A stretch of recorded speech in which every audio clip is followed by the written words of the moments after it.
আসসালামু আলাইকুম viewers, welcome back to my channel. Viewers, আজকে আমি খুবই মজাদার একটি রেসিপি নিয়ে হাজির হয়েছি।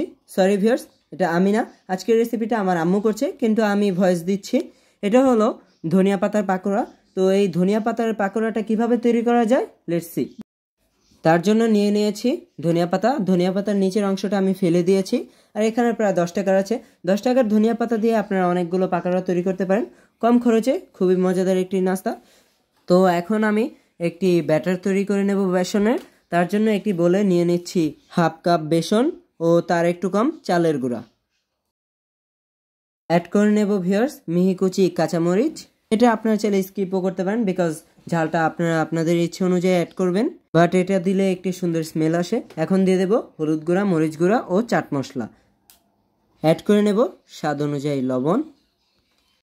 এখন ভিউয়ার্স এই শুকনো উপকরণগুলোকে ভালো করে মিশিয়ে নেব। অ্যাড করে নেব ভিউয়ার্স পানি। পানিটা আমি অল্প অল্প করে অ্যাড করে একটি স্মুথ ব্যাটার তৈরি করে নেব। দেখুন ভিউয়ার্স, ব্যাটারটার থিকনেসটা এরকম হবে, বেশি ঘনও না আবার বেশি পাতলাও না।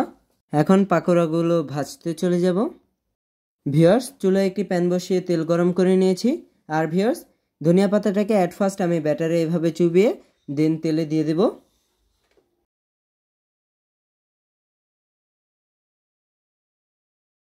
ভিউয়ার্স, এই পাকোড়াটা বেশি ভাজা লাগে না, জাস্ট এটার উপরে একটি সুন্দর কালার চলে আসলেই এগুলোকে নামিয়ে নিতে হয়, কারণ ধনিয়া পাতা এভাবেই খুব কম আঁচেই সিদ্ধ হয়ে যায়।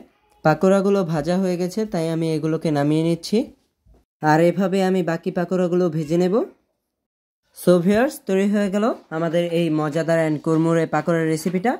আর এই ধনিয়া পাতার পাকোড়াটা আপনারা কিন্তু অবশ্যই বাসায় ট্রাই করবেন। এটা চাইলে আপনারা ভাতের সাথে, মুড়ির সাথে কিংবা সন্ধ্যায় চায়ের সাথেও সার্ভ করতে পারেন, এভাবেও খেতে পারেন। তো আপনাদের কাছে যদি এই রেসিপিটা ভালো লেগে থাকে তো অবশ্যই কমেন্টস করে জানাবেন, ভিডিওটা বেশি করে শেয়ার করবেন। সবাই ভালো থাকবেন। আল্লাহ হাফেজ।